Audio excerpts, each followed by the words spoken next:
about infrastructural loss due to climate change. I'm just going to quickly read out what is the story and how we are going to, how the Times of India is covering it. It says that climate change has led to an annual average global loss in the infrastructure sector to the tune of $8,050 billion, implying that 14% of the 2021 to 2022 GDP growth is at risk, according to a report by Coalition for Disaster Resilient Infrastructure. So, because of climate change, we were just talking about Sikkim, Adrika, and we know that for government it's a huge loss infrastructure wise, because now you have to build the bridges, you have to take care of the roads. The way this floods, these disasters are happening, it is causing a lot of infrastructural damage to the cities, and to cover that up, to compensate for the damage, the government will have to empty their pockets, and it is causing a huge infrastructural loss. The tune goes for the $850 billion we are talking about.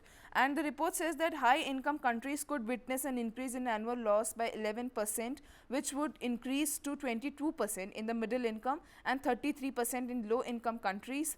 The report says to achieve sustainable development goals, nations need to invest $9.2 trillion annually, in resilient infrastructure till 2050. I mean, climate change is a serious thing. It's a real thing. It's a real thing now, and it is causing a lot of infrastructural loss. And to compensate for that, a lot of economical loss, the kind of toll that it will have on the government is going to be something. I mean, even if you look at the visuals, bridges are completely destroyed, roads are been cut in half.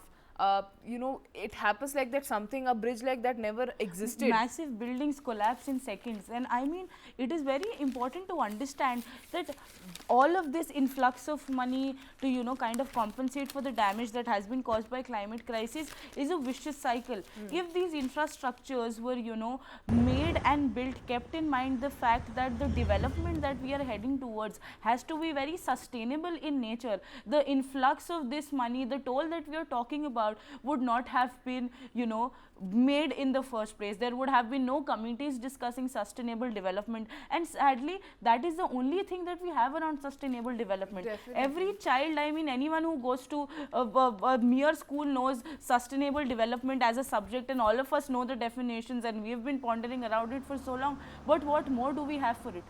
It really breaks my heart to really say this out loud, but what more will it take for this for our country also, because we know the amount of toll that climate crisis has also taken on India, given that 2023 was a devastating year in that context, and globally as well, where we are seeing deadly typhoons, tsunamis, earthquakes back and again, time and again. For humanity and for governments to realize that you cannot eat and sustain on big buildings. Definitely. You cannot eat cement and sustain. You cannot be polluting rivers like that and still be thinking that, oh, an influx of what, $4 trillion, or the figures that Nancy was reading, is going to compensate for the damage.